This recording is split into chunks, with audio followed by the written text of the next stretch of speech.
too much noise today. I just need the road, the rain, and the hum of the engine.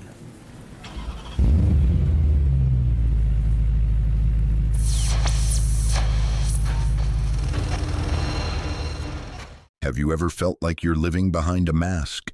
Not the kind you wear at parties or for fun, but the one that slowly, silently molds itself to your face over time, until you forget what you looked like without it. I've been there too, and if I'm being honest, sometimes I still catch myself hiding behind it. I used to think the ego was this helpful guide, the voice that pushed me forward, that made sure I didn't fall too far behind everyone else. But over the years, I've realized something I wish I had known earlier. That voice isn't always your friend. Sometimes it's the one quietly holding you back. It starts small, a need to be liked, a desire to prove yourself, wanting to feel seen, respected, important. All of that feels normal, right? But then you start shaping your identity around those external things. Your achievements, your image, how people perceive you, and slowly, piece by piece, you lose sight of who you actually are beneath all that noise. I didn't notice it at first. I was chasing things. Success, recognition, stability. It felt good on the surface, but underneath, there was this strange emptiness I couldn't explain. I remember sitting in a room full of people, everyone laughing, drinks in hand, music playing, and feeling completely alone. Not because no one liked me, but because I couldn't feel me anymore. I had become a role I was performing, not a person who was living. Carl Jung once said that the ego is a small part of who we are, but when we identify too much with it, it becomes a prison. And that hit me like a punch to the gut. Because I was living in that prison, I built it myself with bricks made from expectations, approval, comparison, and fear. You know what's strange? The ego isn't loud. It doesn't scream. It whispers. It says things like, "Don't show them that side of you. They won't understand." Or, "If you fail, they'll think less of you." It creates this constant pressure to curate your life, to stay in control, to always be enough. But enough for who? When I finally started questioning it, I realized how deeply I'd been disconnected from my own essence. My joy, my curiosity, my sense of wonder, all of it had been sacrificed in service of this carefully built identity. I thought I was protecting myself, but in truth, I was just hiding. I think a lot of us do this, especially in a world that constantly bombards us with images of perfection and polished lives. It's easy to feel like you're falling behind, like you have to keep up or get left behind. But what if that whole game is based on a lie? What if the person we're trying to become isn't even who we want to be? I remember one night I couldn't sleep. My mind was spinning, looping through every mistake I'd made that week. Every opportunity I didn't take, every way I thought I wasn't enough. And then this thought came, clear as day. Who told you that you have to earn your worth? That stopped me cold. We're not born thinking we're not enough. That belief is taught, it's absorbed. And once we internalize it, the ego latches on. It becomes the part of us that's always trying to fix perfect control. But the thing is, we don't need fixing. We need remembering. We need reconnecting.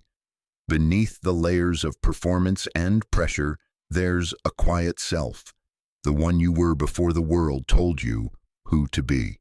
That part of you is still there, still whole, still waiting. And the more I listen to that part of me, the freer I feel. Not always comfortable. Growth never is. But freer. Freer to laugh without wondering how it sounds. Freer to rest without guilt. Freer to be imperfect and still feel lovable. This isn't about rejecting the ego completely. It has a role. It helps us function, navigate, make sense of things. But it's not supposed to run the show. When it does, it isolates us from others and from ourselves. So maybe the journey isn't about defeating the ego. but about seeing it clearly, understanding its fears, not believing every story it tells, and little by little stepping out of the mask, the role, the performance, and into something more real. I don't have all the answers, but what I've learned is this: when you start to question the prison, cracks begin to form, and through those cracks, the light gets in. Your true self, not the polished, perfect version, but the soft, tender, beautiful core of who you are. That's where the healing begins. That's where freedom lives. And maybe, just maybe, you're closer to it than you think. There's this moment I keep coming back to. It was a quiet evening, nothing special. I was sitting on the couch with a cup of coffee, scrolling mindlessly through my phone. Picture after picture of people smiling, winning awards, buying homes, living their best lives. And for a second, I felt this sharp ache in my chest. Not envy exactly, but something heavier. A question floated up. If I have so much, why do I still feel so empty? I had the things I once thought would make me whole. A decent job, respect from people I admired, a place of my own. From the outside, I looked like someone who had it together. But inside, it was quiet in a way that didn't feel peaceful. It felt hollow. That was the moment I realized I'd been measuring my life with the wrong ruler. You see, the ego is clever. It convinces you that the finish line is just one more achievement away. It tells you once you get the promotion, once they love you back, once you fix that flaw, then you'll feel enough. So you run and run. And when you finally reach that next goal, you look around and find another finish line, always just out of reach. It becomes a loop, a chase that never ends. I've met people who've reached the top of their game. Artists with fame, CEOs with power, influencers with massive followings, and you'd be surprised how many of them quietly admit to feeling the same thing, a gnawing sense that something's missing, that no matter how much they accumulate, it never quite fills the space inside. That's when it hit me. Success doesn't cure the ache. In fact, sometimes it amplifies it, because once you get what you thought would heal you, and the pain is still there, you're left with no distraction, no excuse, just the truth. And the truth is this: external success can't touch the parts of us that feel unseen, unloved, or unworthy. I think we're taught to decorate our cages, to make the prison look beautiful, to convince ourselves and others that if the cell is shiny enough, maybe we won't notice the bars. But the soul notices, always. I started asking myself questions I'd avoided for years. Not, what do I want to achieve? But what makes me feel alive? Not what will impress them, but what feels like me. And those questions, they cracked something open. The truth was, I'd abandoned parts of myself to play a role. The creative, curious, open-hearted parts, the ones that didn't fit neatly into the image I had built. And it wasn't just me. So many of us do this. We silence our real selves for the sake of being accepted. But acceptance that requires you to hide who you are isn't really acceptance, it's performance. There's a kind of grief that comes with realizing you've lived more for the approval of others than for your own joy. But there's also a strange, tender freedom in it, because once you see the lie, you can't unsee it. You begin to sense the weight you've been carrying, and more importantly, that you don't have to carry it anymore. You start to wonder what life might feel like if you stopped trying to earn your worth and just started being. I'm not saying it's easy. Letting go of the image you've crafted is terrifying. There's comfort in predictability, even if it's suffocating. But authenticity, real, raw, messy authenticity, it breathes life back into you. It brings color to a world that had turned grayscale. I've come to believe that the emptiness we feel isn't a flaw in us. It's a sign that we've wandered too far from ourselves, that somewhere along the way we traded presence for performance, connection for comparison, soul for strategy, and the way back? It starts with the smallest steps, listening to your body when it says, "I'm tired," saying no when everything in you screams yes just to please, creating something, anything, not to be liked, but because it's what your heart wants to say. It's in those quiet moments when you pause long enough to ask, "What do I really need?" that you begin to remember who you are, not the title, not the resume, not the image, but the self that's been waiting underneath it all, whispering, "I'm still here." The ache doesn't mean you're broken.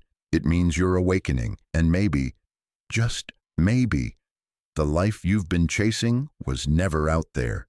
It's been inside you this whole time, waiting for you to come home. You'd think that realizing something isn't working would make it easy to walk away from it.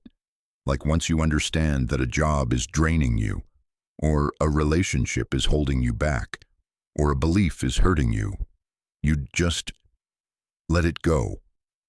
But that's not how it works, is it? I've found that even when the cage is open, we hesitate.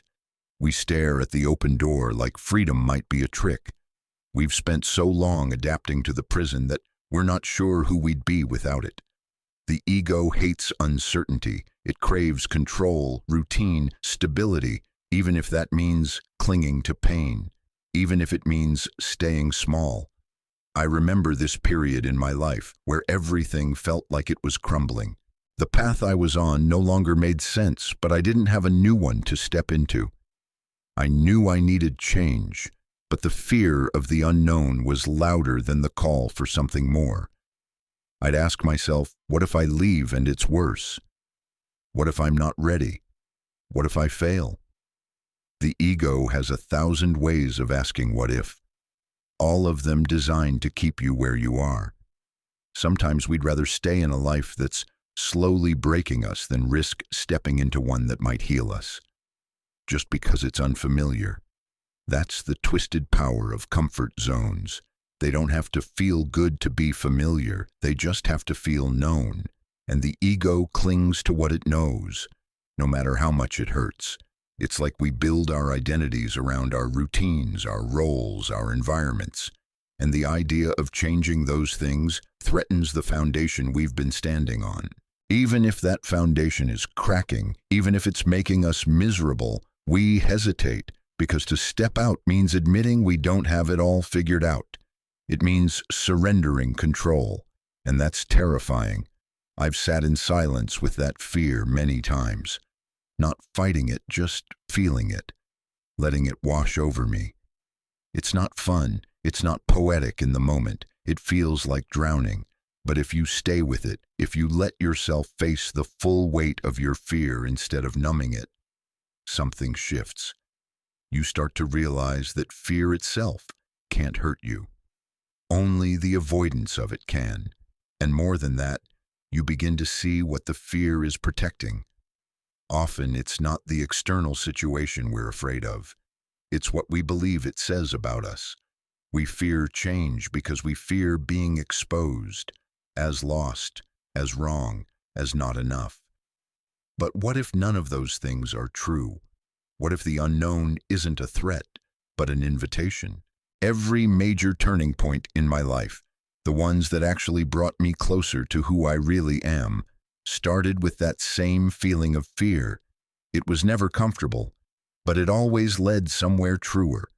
There was a time I stayed in a job that drained me dry, not because I loved it, but because it gave me a title, a sense of importance, a paycheck that validated the persona I had worked so hard to maintain. And when I finally left, I felt lost, stripped. But for the first time in a long time, I also felt light. And in that space, in that terrifying, liberating space of not knowing, I began to rediscover what mattered, what lit me up, what felt like home inside me. Sometimes we don't realize how heavy the mask has become until we take it off. The ego wants certainty. The soul wants truth. And those two don't always walk the same path. The shift starts when you stop asking, "Will this be safe?" and start asking, "Will this be real?" I won't sugarcoat it. This kind of shift is brutal. You might lose people. You might disappoint expectations, your own, your family's, society's, but you'll gain something far more precious: alignment, inner peace, a sense of coming back to yourself after being lost at sea. And here's the thing: courage isn't the absence of fear. It's moving forward with it. It's looking at the cage, feeling every tremble in your bones and saying, I don't know what's on the other side, but I can't keep pretending this is enough.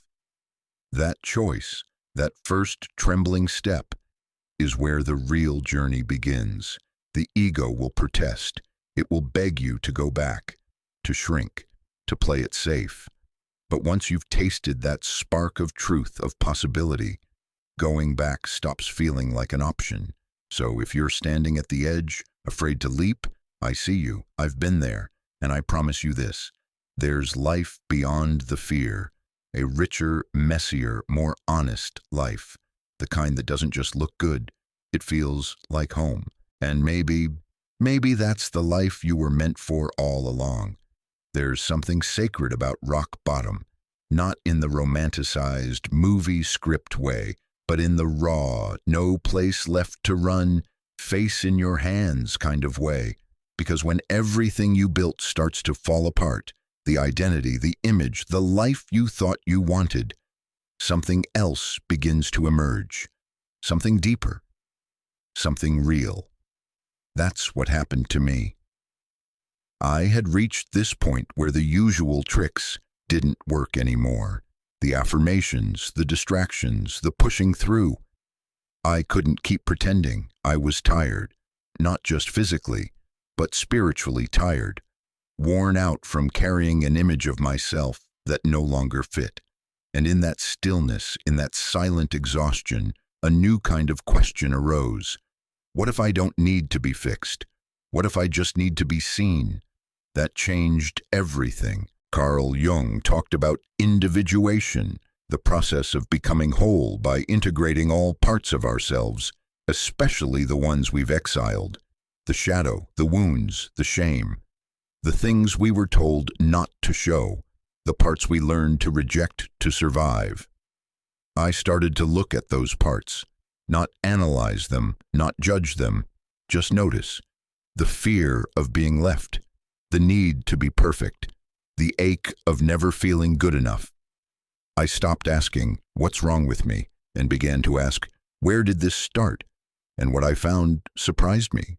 Most of the things I thought were flaws were actually defenses. Clever, complex ways I had learned to protect myself from pain. The overachiever in me wasn't greedy. He was scared. The people-pleaser wasn't spineless. She was just desperate to feel loved. The anger, the sadness, the numbness, they all had stories. And slowly, I began to listen. This is where the real healing begins. Not in erasing who we've been, but in embracing all the pieces with tenderness, seeing the shadow not as something to exile, but as something to understand. Because those parts of us, even the ones we don't like, are trying to help us. They just learned the wrong language. I remember writing myself a letter one night. I didn't plan to. It just kind of poured out. And I wrote not from the part of me that wanted to change, but from the part that finally understood. I told myself, you did the best you could with what you knew. And now, you know more. So now, we do better. It was one of the most compassionate things I'd ever done. And for once, it didn't feel like I was trying to fix myself. It felt like I was finally meeting myself. That's what rewriting your story looks like. It's not denial. It's not rewriting facts. It's choosing a different lens, one that honors your survival, your complexity, your humanity. I stopped defining myself by my mistakes. I started seeing them as teachers. I stopped trying to be the best and started asking, what feels honest? What feels like peace? Not the loud kind, the quiet kind, the kind that settles in your bones. And something beautiful happened. I stopped needing to be impressive. I just wanted to be whole. The irony, that wholeness is magnetic. When you stop performing, you start connecting. People feel it, they lean in, because deep down, we're all longing for permission to be real, to be messy, to be human. And when you go first, when you show up without the armor, you give others the courage to do the same. I think about this often. How many of us are walking around terrified of being seen while desperately hoping someone will really see us? What a heartbreaking paradox, but also what an opportunity, because we can change that. We can choose to see ourselves first. The past doesn't get erased in this process, it just loses its grip. It goes from being a sentence to a chapter, and suddenly you're holding the pen again. You're not who you were at your lowest. You're who you became because of it. That's the shift, from shame to story, from victim to author, from hiding to honoring. And no, it's not clean or linear. Some days I still fall back into old patterns. The ego whispers again. The fear resurfaces. But now I catch it. I breathe. I remember. This is part of the process. You don't wake up one day and become whole. You remember your wholeness, piece by piece. You reclaim it. So if you're in that space right now, if the ground beneath you is shaky and the old ways no longer make sense, know this: you're not broken. You're on the brink. And the version of you that's waiting on the other side, they're not better, they're just truer. And that changes everything. If someone had told me that the way out wasn't some grand, heroic act, but a series of tiny, quiet choices, I'm not sure I would have believed them.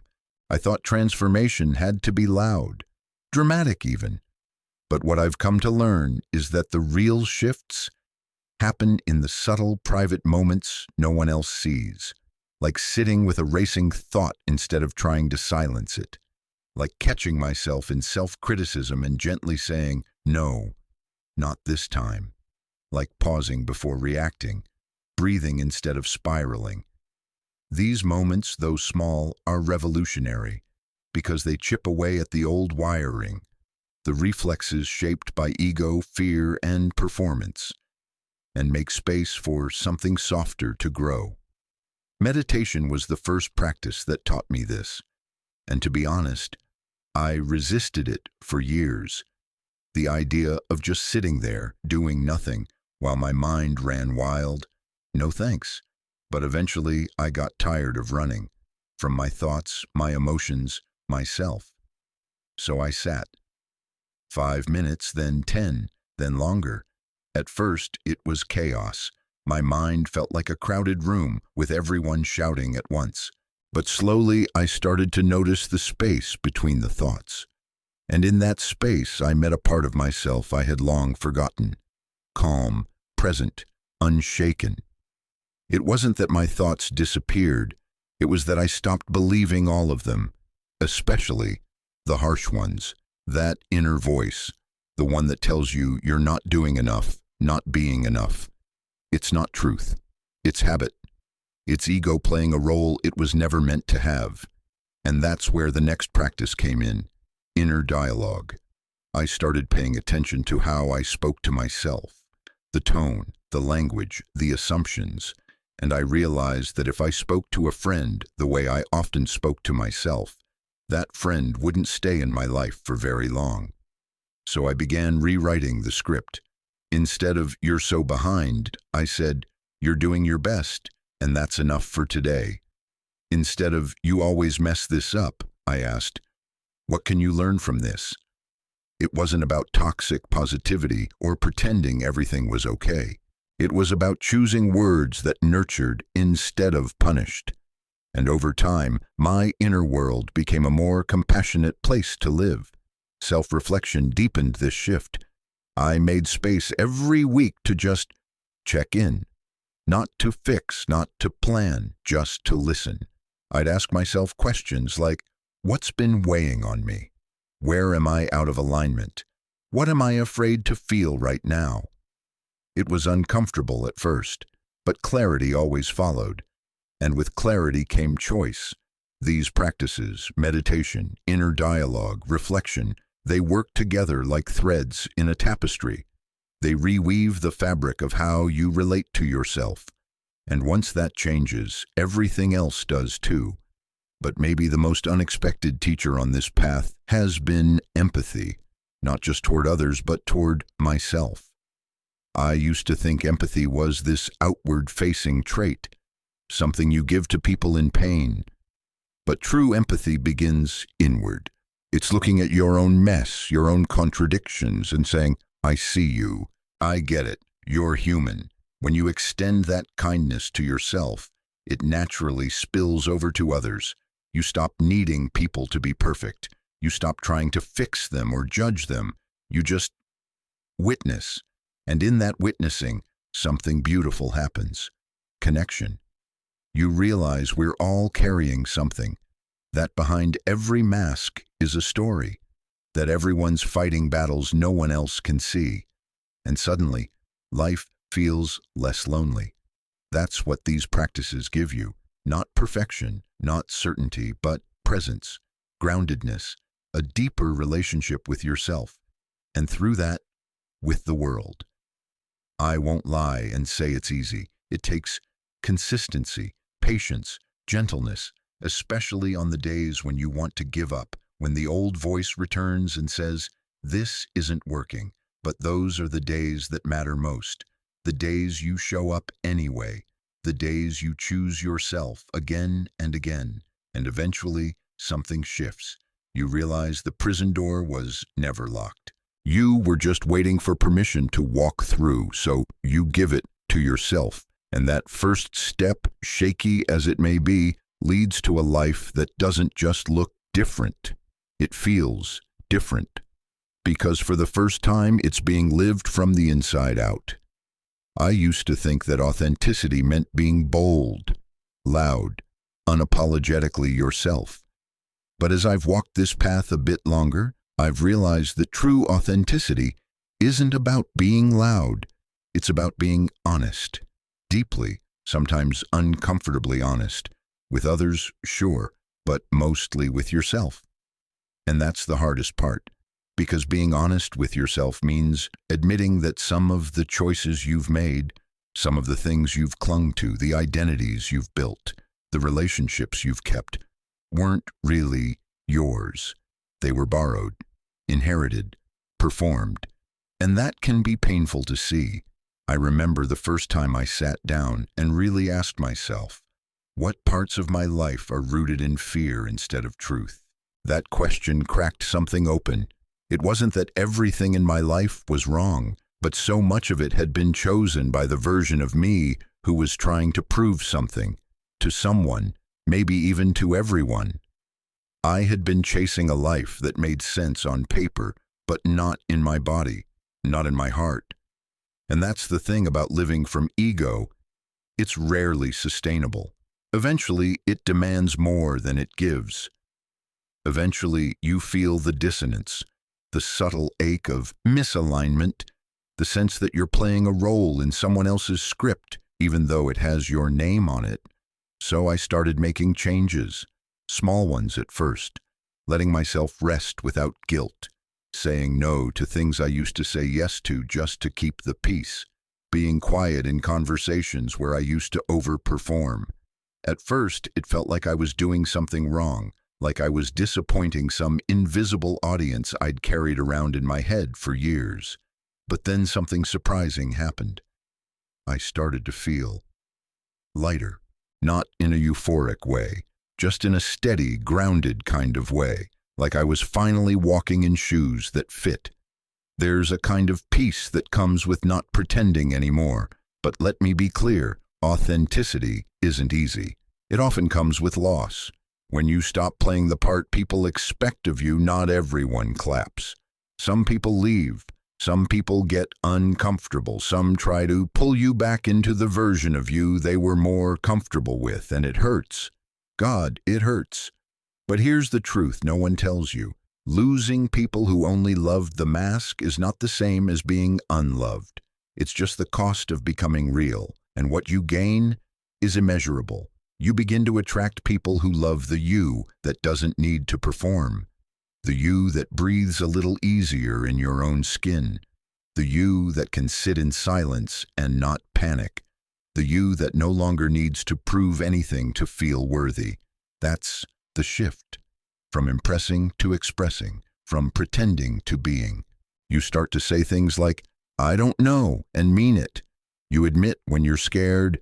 You cry without apologizing. You laugh too loud. You change your mind. You stop filtering yourself into something digestible. And instead, you just show up. Messy, honest, whole. And here's the paradox. When you stop trying to be what others want, you become someone worth truly knowing. Not because you're perfect, but because you're true. I used to think the point was to be liked. Now I know the point is to be known, to be seen for who you are. All of it. The light and the shadow, the flaws and the softness, the brilliance and the bruises. That's real connection. And it only becomes possible when you're brave enough to stop editing yourself for acceptance. I'm still learning this, still catching the old habits when they creep in, the urge to shrink, to smooth the edges, to blend in. But now I notice, now I pause, and more often than not, I choose truth over comfort. Because comfort is a short-term fix, but truth? Truth builds something that lasts. So if you're in that place where you're slowly peeling back the layers and starting to live from your center, I see you, I honor you. It's not an easy path, but it is a beautiful one. And every time you choose honesty over approval, you come home to yourself a little more. That's the real journey, not becoming something new, but remembering who you were before the world told you who to be. There's a moment that comes, usually after the dust has settled, after the masks are laid down, the patterns broken, the silence heard, when something inside you finally exhales. Not because everything is figured out, but because for the first time in a long time, you feel aligned. Not perfect, not finished, just real. That's the quiet miracle of awakening. It doesn't come with fireworks. It comes with clarity, a stillness that doesn't feel empty, but alive. And when it arrives, it brings the kind of peace you didn't know you were missing. For me, it showed up in the most ordinary moments. Sipping tea in the morning without reaching for my phone. Standing in front of the mirror without mentally picking myself apart. Listening to someone. Really listening without planning what to say next. It wasn't that life got easier. It was that I stopped making it harder by fighting reality. I began to understand that meaning isn't something we find. It's something we feel when we live close to our truth, when our inner and outer lives stop contradicting each other, when we stop abandoning ourselves in pursuit of validation that never really lands. And with that understanding came a new kind of responsibility, not the heavy, burdened kind, but a sacred one. A responsibility to keep choosing what's real, to keep softening when it's easier to shut down, to keep listening to the quiet voice inside, even when it whispers things the world doesn't want to hear. That voice is your compass. It doesn't shout, it nudges. It's the part of you that says, slow down when everyone else is speeding up. That says, speak up even when your voice shakes. That says, rest when you've convinced yourself you need to do more. And the more I listened, the more connected I felt. Not just to myself, but to everything around me. I began to see others differently too, less as obstacles or mirrors of comparison, and more as fellow travelers, each carrying their own wounds, their own hopes, their own longing to be free. That's when empathy deepens, when you realize we're all in this strange, beautiful mess together, and that maybe, just maybe, the greatest gift we can give one another is presence, not advice, not solutions, just the honest, loving presence of someone who's willing to witness you as you are. I think that's what healing really is. It's not about never hurting again. It's about hurting consciously, about knowing where the wound is and choosing not to scratch it open every time it stings. It's about growing soft where you used to harden and choosing to open again and again, even when life gives you every reason not to. It's also about recognizing that the ego never fully disappears. It still whispers. It still wants to protect, to compare, to control. But now you see it for what it is. A scared part of you trying to keep you safe. You don't hate it. You just don't let it drive the car anymore. You hold it gently. You thank it. And then you turn back to the path that feels like home. And home isn't a destination. It's a way of being. It's when you speak from your truth, even if it trembles. When you choose integrity over image. When you treat yourself with the kind of love you once thought you had to earn. It's when you let yourself be ordinary, and in doing so, discover how extraordinary that actually feels. So if you're here, at the end of this reflection, or maybe at the beginning of your own, I want you to know this. You're not behind. You're not broken. You're not too late. You're unfolding. And every breath you take in alignment with your truth is a step toward the life that's been waiting for you all along. This world doesn't need a perfect version of you. It needs the real one, the messy, beautiful, courageous soul who's willing to be seen, not for who they're trying to be, but for who they already are. And if you've read this far, if any part of this spoke to something deep inside you, then maybe you're already on your way. Welcome home.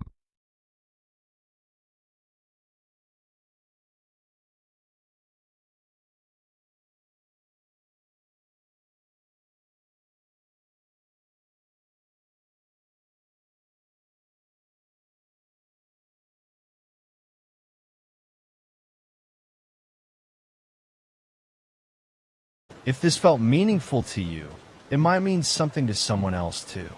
So hit like, leave a comment, or subscribe. That's how YouTube knows to share it with others. Maybe together, we can help someone see things a little differently.